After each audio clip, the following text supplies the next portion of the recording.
show you how you can create a continuous delivery pipeline using your GitHub to your EC2 instances. So let's get started, and the first thing we need to do is add permissions for your user. So in order to do that, you can go into the IAM service.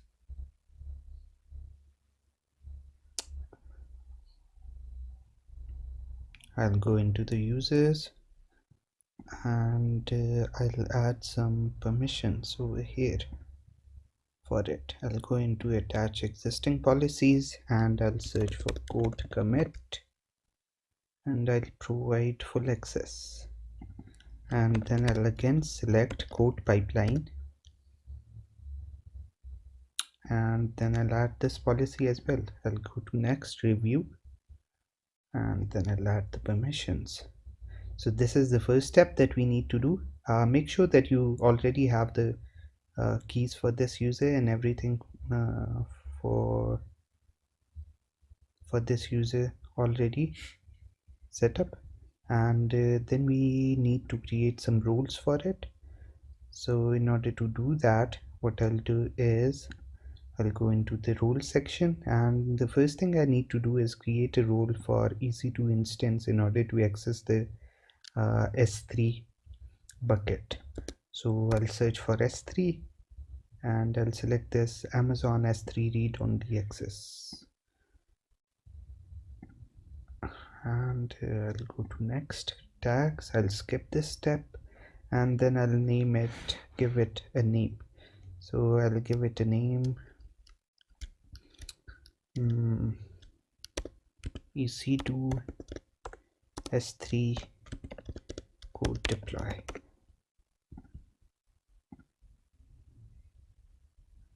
And I'll create this instance. Now if I see over here, you can see that this role has been created over here, and it appears over here.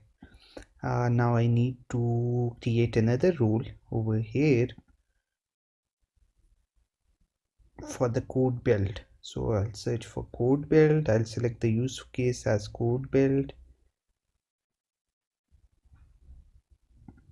and I'll go to next, permissions. It auto populates the policy name for us, and if you want to go into the JSON to look at what it's actually doing, what actions does it perform, and what kind of permission does it create, and you can see that this creates a permission for all the resources, adds a policy for all the resources. So you can either modify it if you know what you're doing, or you can just go with the default setting. I'll go with the default setting, and I'll click next, and then I'll create a code deploy role over here and create a role for this as well. And now you can see that both the rules appear over here, and after that we need to create a policy. So if I come over here in the policies, and I'll go into create policies, and then I'll switch to JSON, and over here in the documentation you can see that in the fourth step I'll add the link to this documentation in the description so that you can access it. If I go over here in the console, you can see that I have been provided with the JSON already. So you can see that this is the JSON. So I'll just copy it from here, and then I'll paste it over here and replace this, and I'll review the policy at the end. By the way, if I go back over here, you can see that this also allows the policy for all the resources, and allows the access to fetch and list all the S3 instances.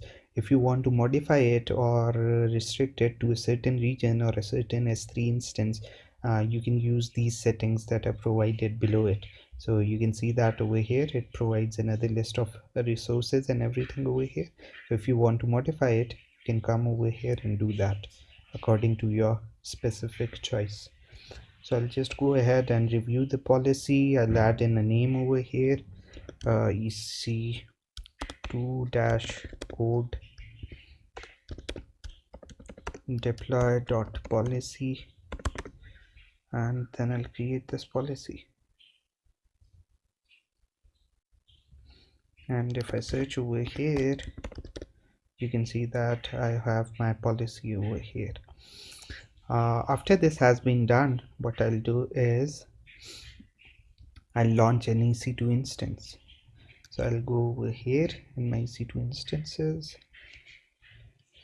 I currently have an instance running, so I'll just terminate this one,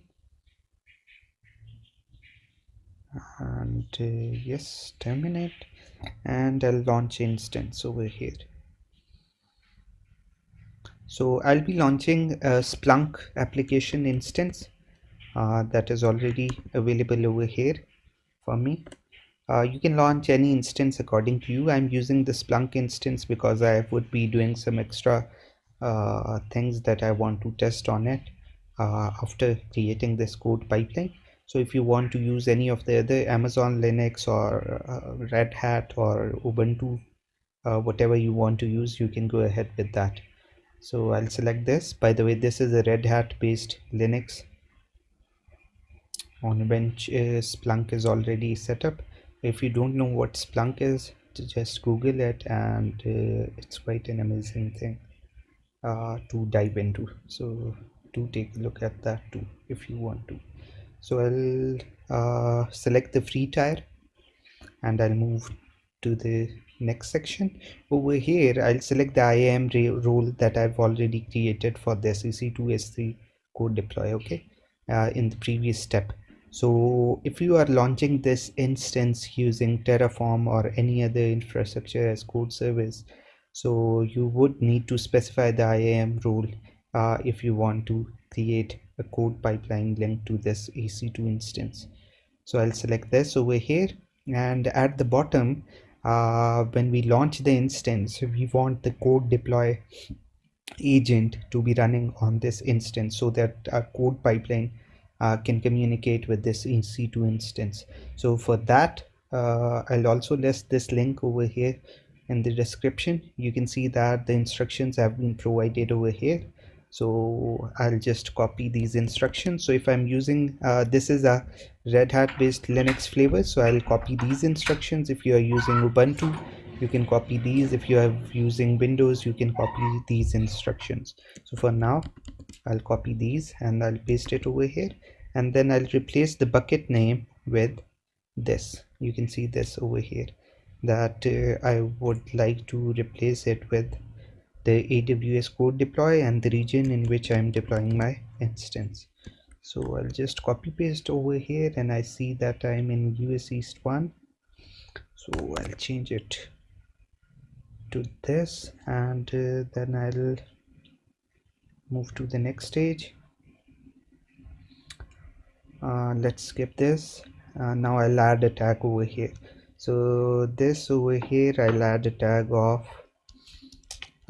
let's say Splunk and test, okay, and then I'll move to the next, configure security group. I already have a security group that allows all the TCP connections and the ports opened for this EC2 instance, and there's a such connection also open from all the IP addresses, so it's available from anywhere and open to the public internet. If you want to restrict these settings, you can create your own security groups and everything.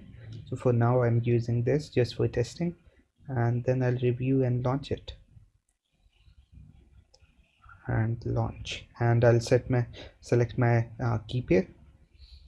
This key I already have created and downloaded on my machine so that I can connect with this instance. So I'll launch this instance. Launch failed. In order to product, you need to accept terms and services. Back to review screen. I didn't accept the terms and services, and then what? AWS Marketplace. Edit AMI. Select next. next, next, next, review and launch, preview instant security group. So I don't want anything to be reviewed.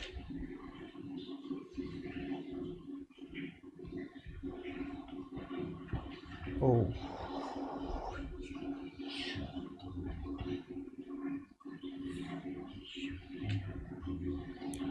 I think when you select this, there is some kind of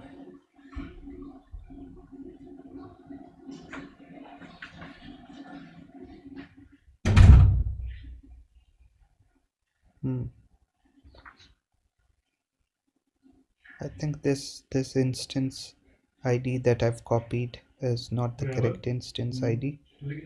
So I'll look into this. Is this the community version? Yes, it is the community version. Then okay. So I'll just instead of this use the Amazon Linux free AMI for now. So I'll select this instance.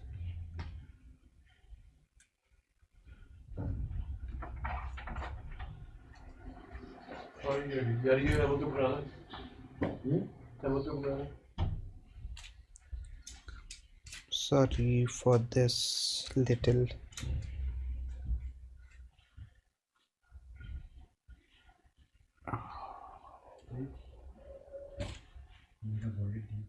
hiccup. Just configure security group.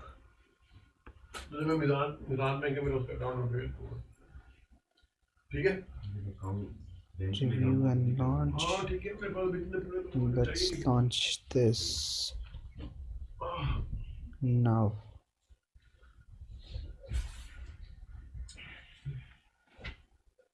Yeah, so actually there was a problem with that particular AMI that I was using.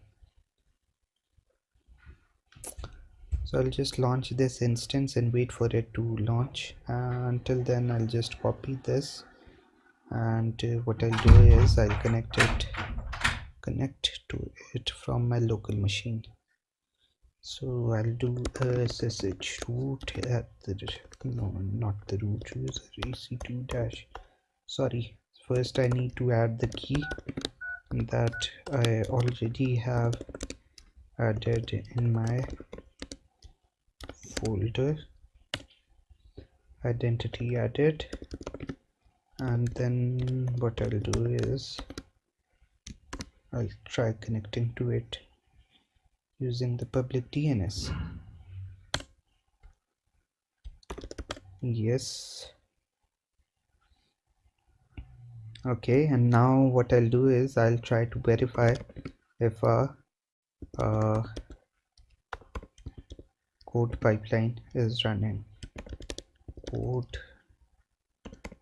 code deploy agent status. Service code deploy dot agent status. Just check again quickly.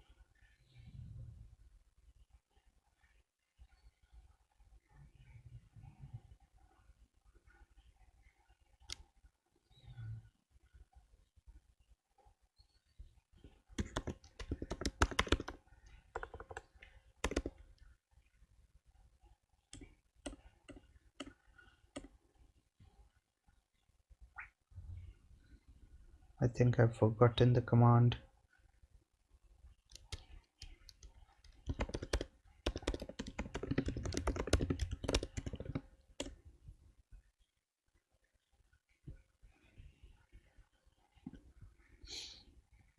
So I'll do a quick search on it. Sudo service code deploy agent status.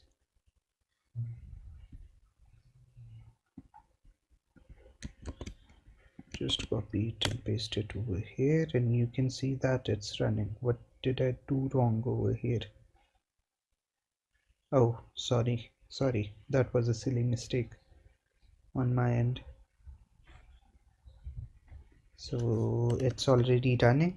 So the next thing that we need to do is, now that our instance is running, we can search over here for code deploy. I'll open it up over here, and then in code deploy we will create an application. I'll enter it test code deploy app, and then I'll select the compute platform as EC2. I'll create the application, then after the application has been created, I'll create a deployment group for it.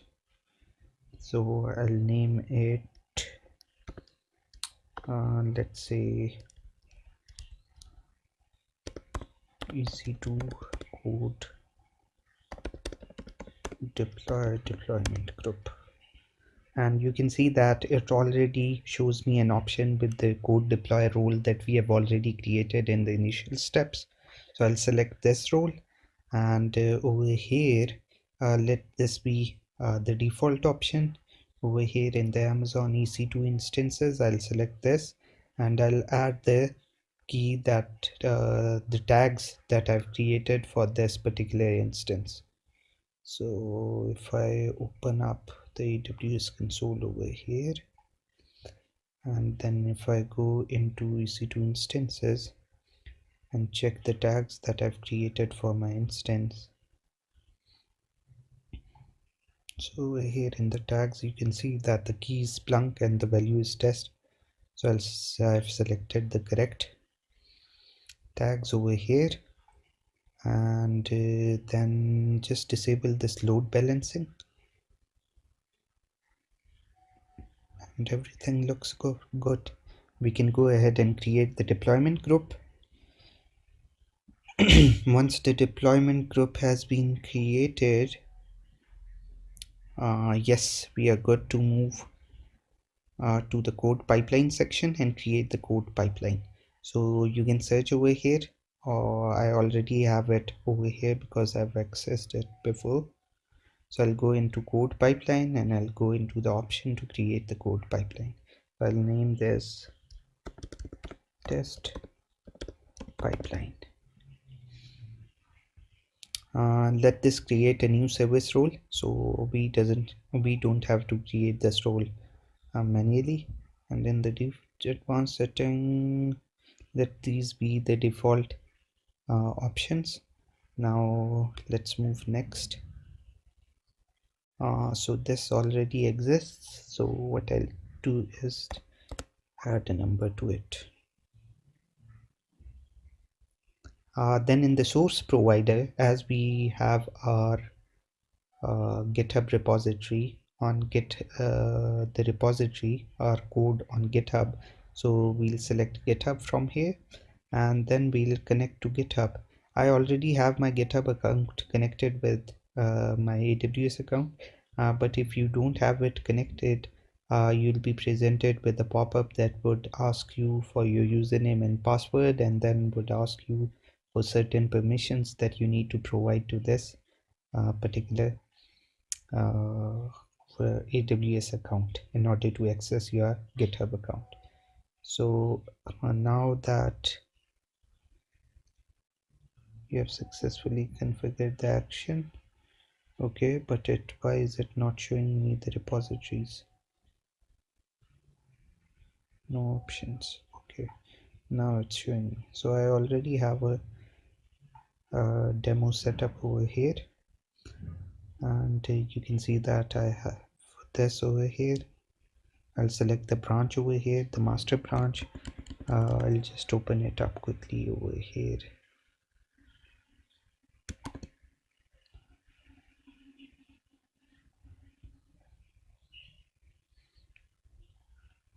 In my GitHub account, so that you can see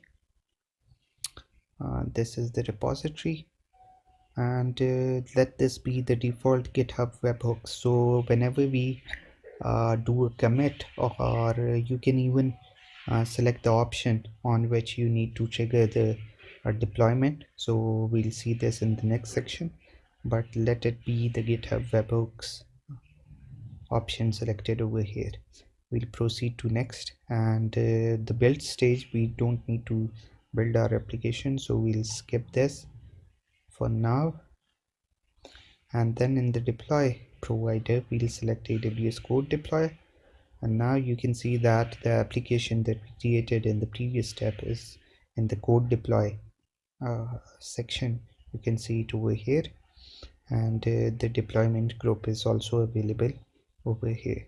We'll move to the next stage, and before we create this pipeline, you need to create this AppSpec file in your GitHub repository. So this would tell your code pipeline where to copy the code that you have in your GitHub repository.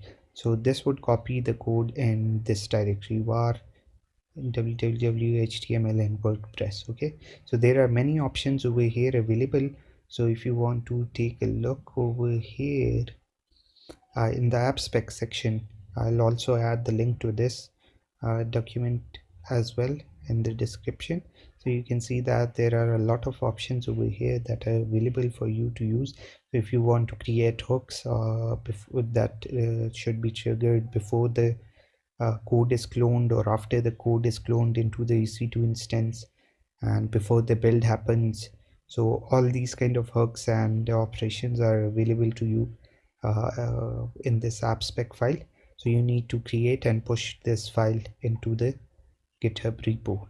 So I'll open up a new tab over here, and then I'll move into this directory, and I'll do a get status to check if my repository is up to date. You can see that this is up to date.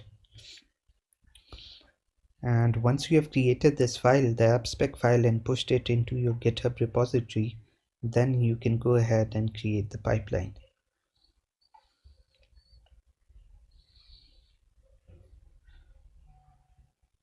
So currently I'll show you that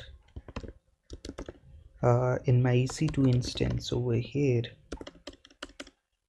you can see that we don't have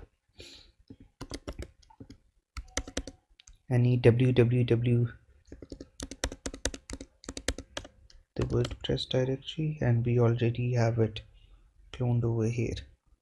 This succeeded, and this is running over here. This would succeed as well, because you can see that we already got the code over here in the directory. So this was quite quick. I wasn't expecting this. So let's wait for this to succeed, and then we'll try to commit something else into our GitHub repository to see if that change is pushed to the EC2 instance. So you can see that this has succeeded. And now if I go into my GitHub repository and go into settings and go into webhooks, you can see that a webhook by default is created for us. And if I edit it, it would ask me for my password.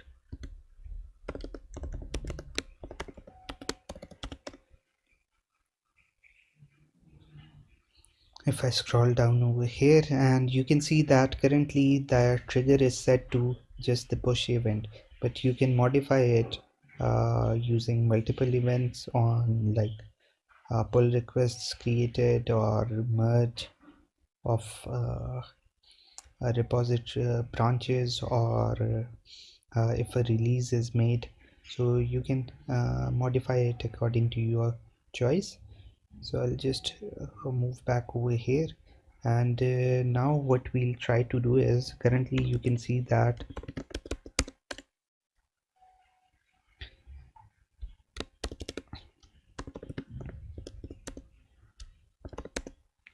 the test file just has my name. Okay, and I'll also show it to you in GitHub. The test file just has my name in it. So what we'll do is we'll modify this file on our local machine and then push it to GitHub and see if it triggers a deployment on the server. So what I'll do is I'll add a test line over here. Now I'll add it and then I'll commit it.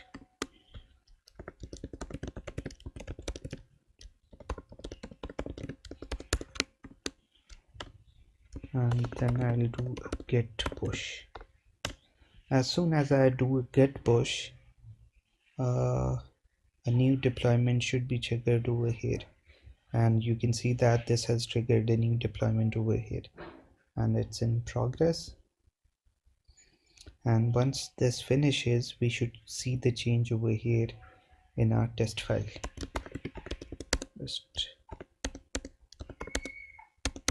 Okay, so it has been deleted. So we'll just wait for this to finish and then we'll again see.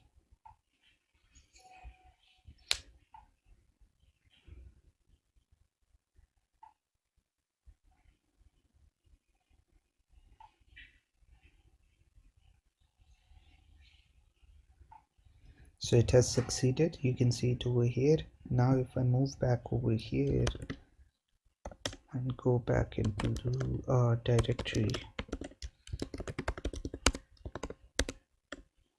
you can see that our test line has been added and the code has been pushed to the EC2 instance that we have created. So this is how you can create the code pipeline, and that's it for now. I hope you liked my video, and please give it a like and sub to my channel. Thank you. Have a nice day.